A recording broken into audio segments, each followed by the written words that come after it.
Redefine podcast. I'm your host today, Rachel Martin, and we are here with Miss Lorie Evans out of Chicago, but lives here now. Super excited to have you today. Thank you. Thank you for having me. Yeah. So fun. I was excited. I was reading a little bit about you, and you had this kind of career in finance before, but just made the switch to be that health and wellness second act of life coach. Yes. And so second act can be different ages, but you kind of focus more ages 50 and plus, kind of with that second half of their life. Not saying you're not going to help other people along the way, but what made that change from kind of the finance world or finance degree, I should say, from Arizona State University, going into health and wellness and like that story? That is so exciting. Aww. Because I've always been an athlete all my life.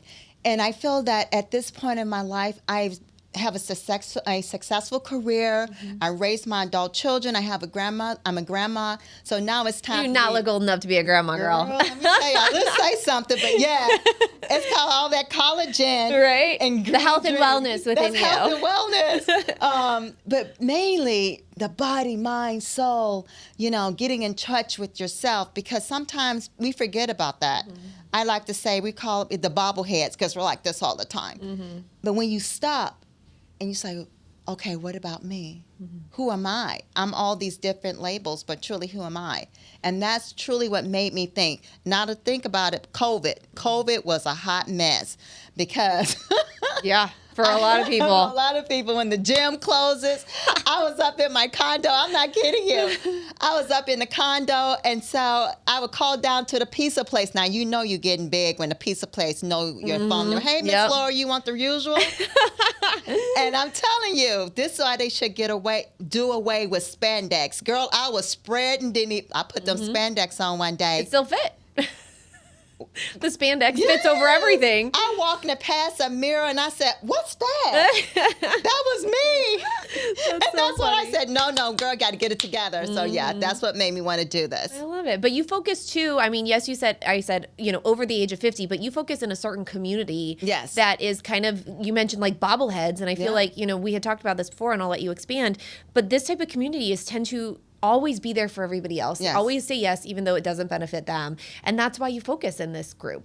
I've done a lot of nonprofit work and all of financial wellness work. And what I've learned, honestly, in low to moderate income communities, mainly Black and brown women, because we were raised to be everything to everyone. Mm-hmm. And then we put ourselves last. Yeah. And then meeting these women from all walks of life, different diversity.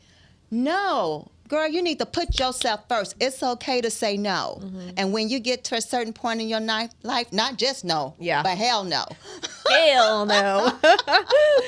And then talking to them and learning their stories and being that role model and that example. Because my grandmother always told me this: when you reach the top, leave the door open for others to follow you. Yeah, that's great advice, I think, across the board. Across the board. Yeah. Well, and why do you feel like this is the right time for you to kind of focus on this path?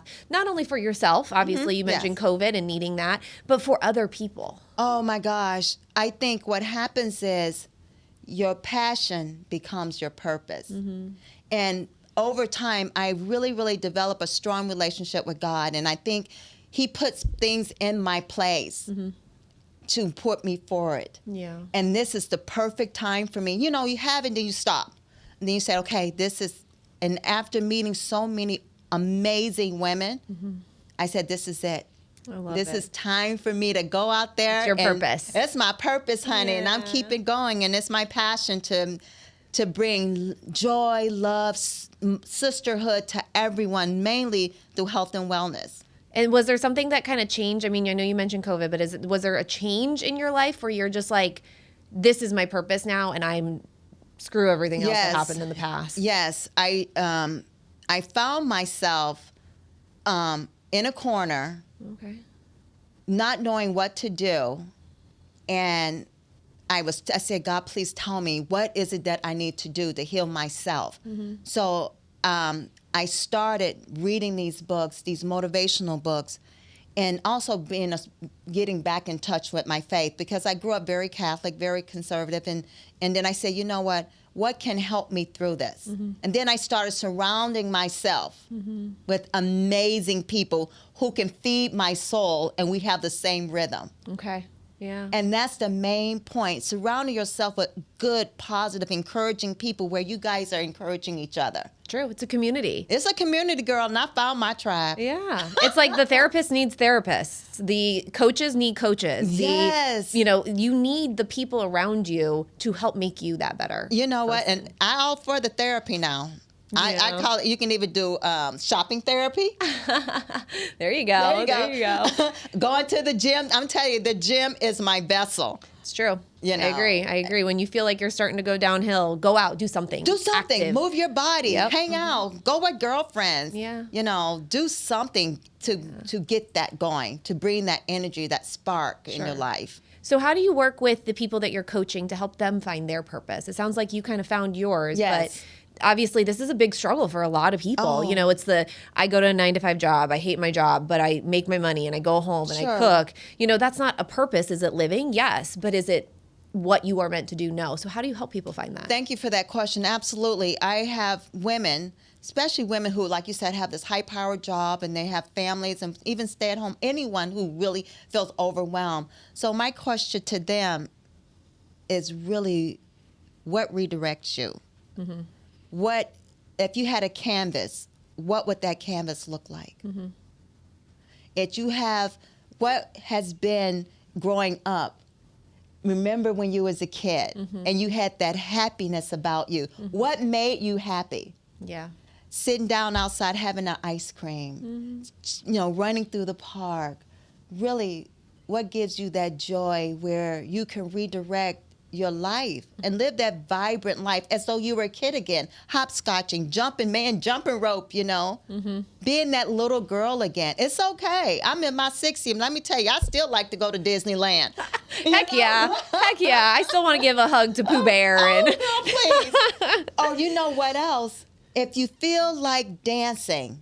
That's right. You are a modern jazz dancer, right? And these are the questions I ask the ladies that I talk to. If you feel like if you have your favorite song come on, get up and dance. Pull over in the car. I did it. I don't care what people think. I don't care what people say. I need to do that more at home. I do. So favorite song comes on. Them, truly, truly, deep down, are you good with where you are right now? Talk to me. Open up, because we have a safe place here. Yeah. I want to know everything about you. We can work together as a team. We can put a plan together. If you want to find out about healthy living, we can do that. Everybody don't want to go to the gym. Yeah. But we can put a plan together that's customized to you. Yeah. And that's mainly, I'm not going to be one of those that's going to pat you on the back, because I'm going to tell you, look, if you're not doing it, I'm going to hold you accountable to it. Good. You need that. And I'm going to be loving about it. Everyone likes to be talked to differently, and I'm going to read you, but I'm going to tell you, if you ask me a question, you better be ready for the answer. Sure. Well, and a purpose isn't necessarily a job. No. A purpose can be your health. It can be your home life. It could be just wanting to be around animals. The purpose doesn't have to be your career. And I think that's what people get caught up into. No, because that career, let me tell you, they can fire you today. It's true. And have you replaced an hour from now. Yeah. Then what are you going to do? Yeah. Let me tell you, really quickly, I had another executive say, oh, Lorie, I thought you was going to retire. She could have knocked me over. And that's what changed for me. I said, this heifer going to tell me, I'm over 60. When you going to retire? Girl, please, I can run you around the block. Exactly. You can dance. Jazz dance on that dance floor. But yeah, that's what I want to hear from the women. I see that joy. I want to see that happiness. You want to get that, be radiant again, that vibrant. What does it feel like to do that? If I gave you a paintbrush, paint the woman that you see yourself as. Yeah. The woman that's deep down inside. I love it. What do you look like? Yeah. Well, and you made a comment earlier. You can be a Doritos and caviar at the same time. Yeah, Eat them. I wouldn't eat them, but she eats them. Or popcorn, a little bit of Louisiana hot sauce. Okay, I'll give you that one. I do popcorn and pepper, so I get that. But you can have this, kind of Dorito, kind of just like, college vibe, or just this like, I'm from where I'm from. And then you can have this caviar and this eliteness to you. Yes. And they can mix really well together. Oh, absolutely. I love and it. be you, be your authentic you. Sometimes we don't know what that is. Mm-hmm. It's true. Until you're someone you talk to and bring it out. Because the best person to be with is yourself. Yep. If you can't be with yourself, how are you going to be with anybody else? That's very true. Yeah. That's very true. I love it. Well, we're going to end on that. Okay. I mean, it was such a joy talking to you. When you can see this is your passion and your purpose. I love it. You just radiate when you're here. Thank you so much. Yeah, thanks for joining us today. And thank you, everybody, for taking the time to listen to the 10 and 10 podcast this week. And we'll see you next time.